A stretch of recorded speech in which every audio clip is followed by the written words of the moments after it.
Hello, this is Robert Rickover at Body Learning, and today my guest is Diana Rumrill, who's um, a physical therapist, a violinist, singer, and most importantly, for the purposes of this conversation, a recent graduate of an Alexander Technique training course, in her case, the Philadelphia School for the Alexander Technique. And we're going to talk today about the general question: if someone's starting to think they might want to train to be an Alexander Technique teacher, what are some considerations in terms of well, I suppose, first of all, whether that's a good idea, and also, uh, and also, if you do want to train and you have a choice of schools, what would you look for in a school? What are some criteria? And also maybe what a little bit what it's like to be on an Alexander Technique training course. Diana, welcome to the show. Hey, Robert, how's it going? It's going great. It's going great. So you graduated, I think about 6 or 7 months ago. Am I right on that? I believe you are. Yeah, Yes, last December. early. We're talking in 2012, so late last year. And I assume that your training course was roughly 3 years in length. Is that right? Yes, roughly 3 years. I took a little longer, and I'm actually still making up a few tail end hours. Mm-hmm. But if you were able to attend, every single training um, time, then it could be approximately 3 years. I think 3 years is pretty standard in the Alexander world, at least for certified courses. It's a fairly intense process, at least in my experience. I trained a long time ago, over 30 years ago, but it was certainly one of the most intense but enjoyable periods of my life. What is your overall take on that 3 year experience, or your experience with teacher training? Yes, definitely intense but enjoyable. Could sum it up. It was very interesting coming from the background I came from. I went to physical therapy school as my main education, and so I didn't really know so much what to expect in terms of the training. I thought it would be kind of a more of a, I don't know, I just had my you know my training in an academic, strict academic setting to go by. Mm-hmm. So I wasn't entirely sure if we would have exams Mm-hmm. and kind of things like that, or extremely structured in semesters. And I got used to and loved the structure of my particular training school, that was a little bit more like a one room schoolhouse where Mm-hmm. people Yes. helped each other learn, which I'm assuming is more or less the case with most I programs. think so. My sense is that most Alexander Technique training courses are fairly small in numbers. I mean, I guess there are a few that are larger, but a lot of training courses maybe only have I don't know, under a dozen people, certainly under 20. Some are very small indeed, and they're kind of almost it's almost kind of like an apprenticeship process in a way. It's very intense in that the student to teacher ratios are very low. I think for typically under 5 to 1, but often lower than that.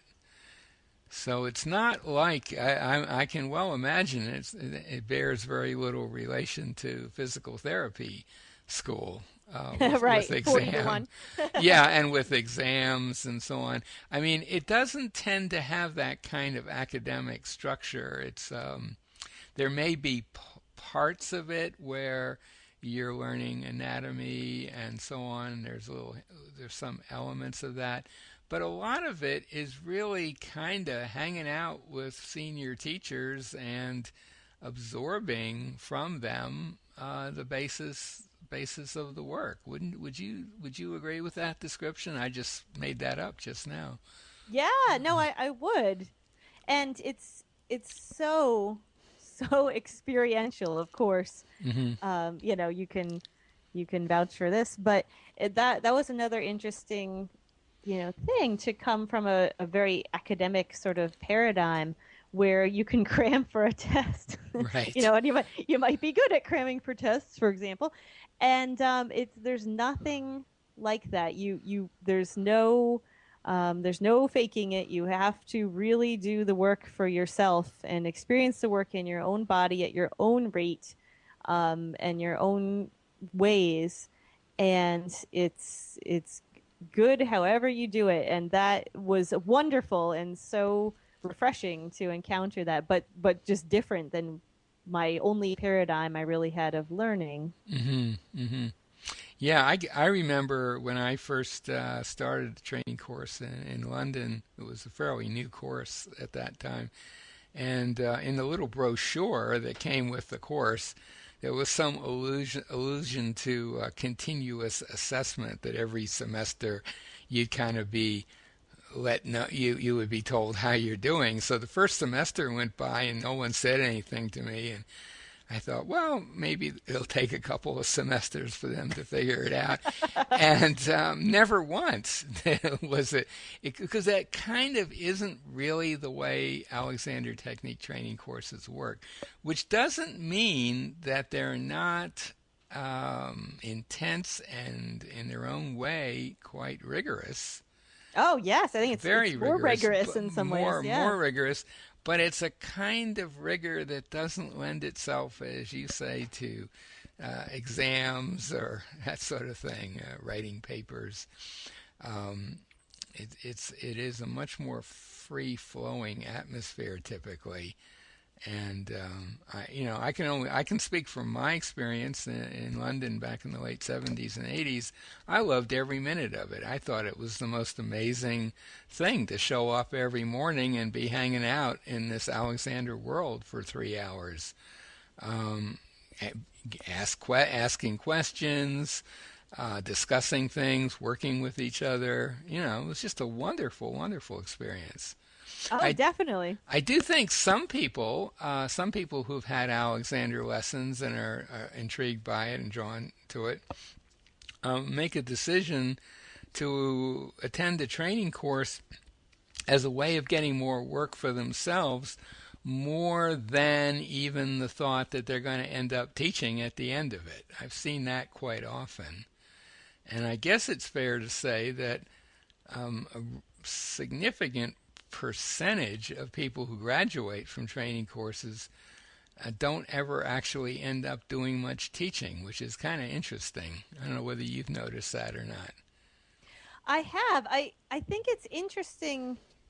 To my, I definitely am, much newer to this work than you are, but I think that it takes a lot of dedication and a lot of single pointedness to really make your living as an Alexander teacher. It doesn't have a kind of neat job description that you can apply for example, Hmm. and someone will Hmm. give you a job.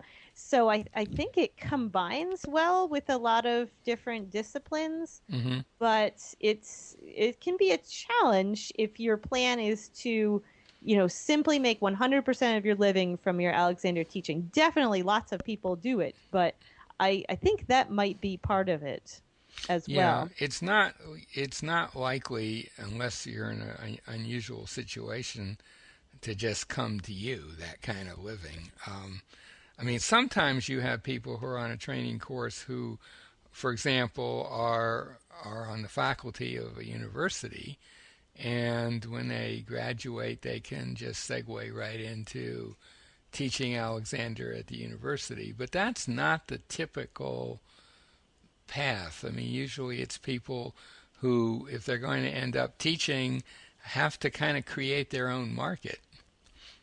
Right. Perhaps they're a voice teacher or, Could be, yeah, work with yeah, athletes or some sort of a context. yeah. Now, I think it might be worth talking a little bit about choosing a course, assuming you have a choice. Certainly, in a number of larger cities, you would have a choice. If you're free to move, your choice extends really around the world. And I don't know what the number of training courses is now, but I'm guessing it's upwards of 50 or 60, which is probably close to 7 or 8 times what it was back in the late 70s. So there's a huge choice now. And when I went to England, there were only 4 training courses. And I have no idea how many are there now, but it's a lot more than 4. So given the large number of courses and the possibility you may have to choose, what are some things that you would look for as a prospective student? That's a good question. Well, certainly, can you get to the the course? Can you get there? That's a good Right, start. can you get there? Right. And there are plenty of people who, live quite far away from their course and do a, weekends sort of arrangement. So there Mm-hmm. are that was the case with my course, which is 3 hours away from where I live in Washington, D.C. Mm-hmm. And in addition, that sort of a course let me have my full-time job, which I needed to, support myself, and be able to take the course at the same time with that structure. So those Mm-hmm. are some things I was looking for Mm-hmm. in the structure. Um, Although an awful lot of courses wouldn't allow you that flexibility, I think. right, there's a lot of residential courses A like lot what. of them, you really have Right. to be there. I mean, you have to live pretty close to where the course is because it's going to be 4 or 5 days a week for maybe, I don't know, 35 weeks a year, something like that. So when I was in England, there were lots of Americans and Australians and other people who had moved there specifically to train. Um, so, I mean, that's certainly a factor. How about all other things being equal? What sort of thing would you look for, like if you go to visit a course, which I would certainly recommend you do before signing up? What would you look for in terms of, is this going to be the right place for me? I really was struck by, in my particular course, how everyone worked together, how the students really, genuinely cared for each other and helped each other. Hmm. And the whole atmosphere was one of, we're all learning together. Hmm. And I was really amazed by it. The students there could learn out of any experience. We could be, you know, looking at the wall, and somebody would help the rest of the group come up with this amazing learning experience that would relate to, some great breakthrough, and we would all be helping each other learn. And that was what really struck me about the community of learners. Hmm. Such an interesting group of people. So that was one, and then the teacher, teachers themselves. So for me, Martha Hanson Furtman was really willing to work with me, to meet me where I was, and just a combination, great integrity and at the same time so warm and welcoming. So that was the vibe that I got. Hmm. Hmm. Yeah, and I don't think that's the vibe all the time.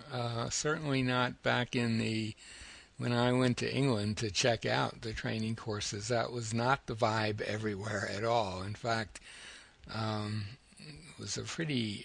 I had a couple of training courses I went to that I'd get out, I'd leave after the 3 hours, and I think to myself, there's no way I'm going to spend 3 years doing 3 hours a day in this location. It's just never going to happen.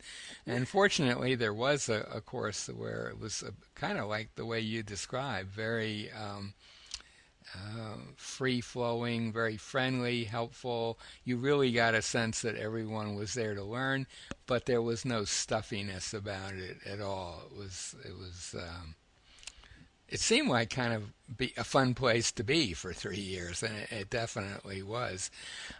Maybe it would be worth so certainly if you go to visit a training course, you want to take into account the fact that if you're feeling uncomfortable, if your sense is this is not where I like to spend whatever it is, 1,600 hours I believe is pretty typical. Then chances are that's not really the course for you. I mean, I know there are examples of people who put up with a lot of stuff just to get through it, but to me, that's almost contradicts what the Alexander technique is all about. Would you agree with that, or do you have any thoughts on that?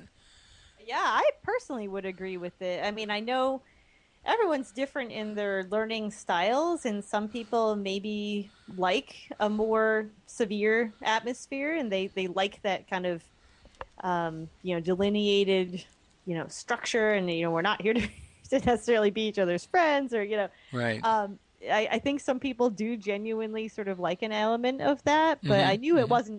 it wasn't for me. And it's not like you're just sitting at a desk next to these people doing calculus problems. You're putting your hands on each other, and you're sharing pretty serious details of your learning process with them, Mm-hmm. and you want to be able to get along. Yeah, and I mean, I'm just thinking that in terms of, say, an ordinary Alexander technique lesson, a student coming to a teacher for a lesson is likely to learn a lot more effectively if they're comfortable in the room with the teacher. If there's some level of comfort between the two of them, if the teacher is someone that they're inherently leery of or don't have a good feeling about, it's going to be tougher to learn. And that would be at least as true, if not more so, on a training course. Yeah, I know it definitely is for me, Yeah. and as a teacher as well. And I guess another thing that we probably should mention that in the Alexander world, there are some pretty distinct approaches to teaching the technique which differ from each other significantly. And uh, that is something that you might want to factor in as well. Do you have any things you'd like to say about that? Yeah, sure. I mean, I think one thing that is great about Alexander technique is it can be approached in so many different ways, Mm-hmm. and that there isn't only one way to do it that will be helpful to people. And you have to find, I think, what works best with your personality. But without getting into, controversies and, sticky topics. So one might be more of the group learning approach versus the individual learning approach. Mm-hmm. Is that one thing that you're thinking of? Well, maybe. I mean, Alexander training courses generally are kind of a group learning situation, but there are some traditions that would frown, for example, on teachers teaching group work, I guess, and some that would encourage it. I think one of the big distinctions is not so much group work, but um, how much emphasis is there on how you're thinking about yourself, how you're directing yourself, as opposed to how well are you letting a teacher move you around or manipulate you? I mean, that's a gross oversimplification, but there is kind of a distinction in that, I would say, in that, I don't know whether you've run into those variations or not. Yeah, that's interesting. I haven't, you have so much more experience in, different schools of thought in this way than I do, but I could definitely see in terms of individual teachers, there are some that have an approach of, I'm going to, kind of surrender to what I'm doing to you with my hands for a bit, Right, right. and as opposed to maybe more letting a person bumble around a little bit in their own thinking, and maybe sort of a more verbal way with some hands-on Hmm. to directing them. Is that what you Yeah, mean? that's certainly a good part of it. I think there are some approaches that would say, well, I don't want you bumbling around because you don't know enough to bumble around efficiently. So I'm just going to show you. Whereas others would say, well, bumble around, you'll make mistakes, but you're going to learn from that. And what we're really interested in is the quality of your thinking about yourself. How are you? I would say if Alexander technique can be described as psychophysical re-education, which is a phrase Alexander used, I think there's some teachers who emphasize the physical a bit more, and others who emphasize the psycho or mental side of it more. and Right. and that can lead to very different styles of teaching. There's some teachers who pretty much all their teaching is within a fairly narrow range of teaching procedures, like uh, table work, chair work, monkey, whatever. Right. And maybe if they're feeling daring, walking. Whereas other teachers, um, pretty much any activity you do is fair game for an Alexander lesson. You want to play your violin? Well, let's see what you do. And both styles have validity. I mean, one style assumes that if you learn certain more, I guess you could call them stylized movements, ways of doing certain things very well, that's going to carry over into the rest of your life. Whereas the other approach would say, well, why not just go to the rest of the life of your life right away and work with that, as well as maybe some of those standard procedures. I don't know if does that make sense to you? Yeah, it's such an interesting distinction, and I think, gosh, there are just so many ways of learning that I don't think there's a, you can't say that that another person is going to, um, work well or not with that method, because who knows, they might. It kind of reminds me a little bit in music, how there are some music teachers who emphasize technique and etudes and sort of an abstract sort of a manner, Hmm. and there are some teachers that more go right to playing pieces, even if those pieces don't sound so beautiful at the beginning, because they want to get to the experiential part of it. And I don't think either one is wrong, but they're just different, and different minds work differently. I think that's a very nice analogy. I think that captures some of that basic difference very well.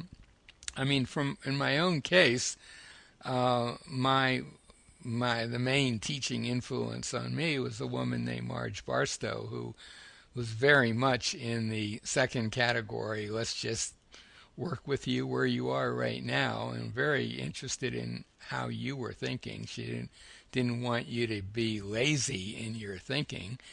And I remember once sitting in one of her classes, and this is years after I'd finished training, and looking around and thinking, imagining that I was visiting her for the first time and never had any lessons. And I'm not sure the me that took lessons years and years ago would have had any idea what was going on, and might have been a bit put off by it, because my first teacher was a very traditional, very much a procedure guy.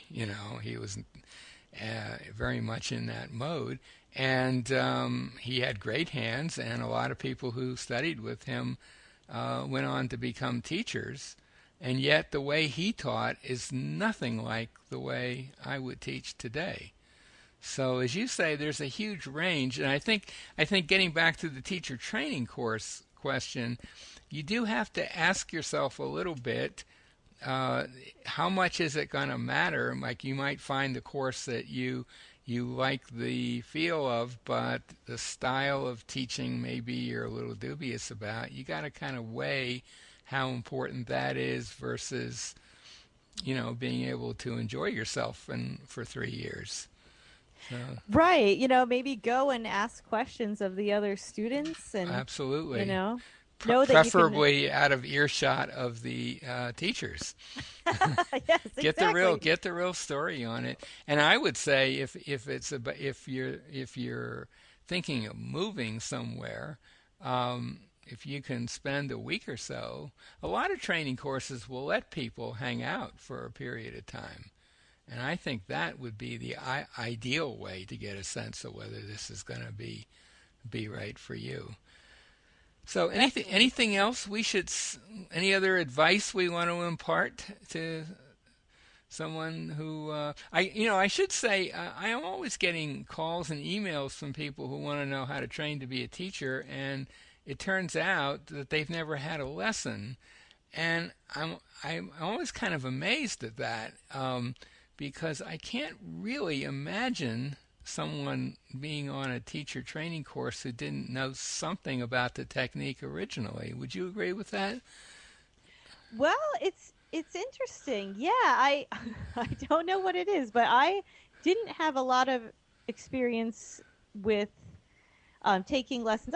I had a little bit, but some. But before I decided, I kind of wanted to get into this more in depth, Mm-hmm. and Mm-hmm. I just kind of saw it as a way of learning more deeply. So that may be where people like that are coming from. Well, I'm talking people who they've never had a lesson and actually don't really know much about it, aren't really clear what it is, but I think they see it as a career path of some sort. Right, building A- the resume. Yeah. And I would recommend to anyone who's in that situation, certainly check out the Alexander technique, but don't sign up for a teacher training course until you've had some experience. Um, I don't think, I think generally most teacher training courses wouldn't let you sign up unless you've had some experience, but I don't know.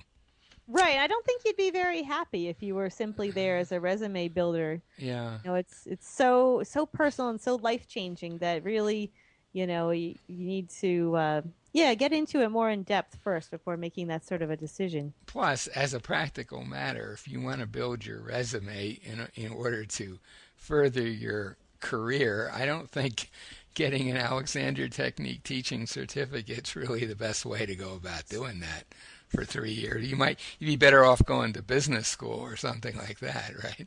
right? Anyway, anything else you want to add before we bring this conversation to a close? I think we covered it. I think it's so interesting the variety that's out there, and um there's something for everyone who is interested in going through the training course. Hmm. It can be an incredible experience. I Oh, absolutely, definitely. absolutely. Well, today my guest has been Diana Rumrill, who's a recent graduate of Alexander Technique Training Course. She lives in Washington, D.C. We'll put a link to, and she also is a physical therapist and a violinist and a singer. We'll put a link to her site by the interview. We'll also put a link to a more general site about the Alexander technique.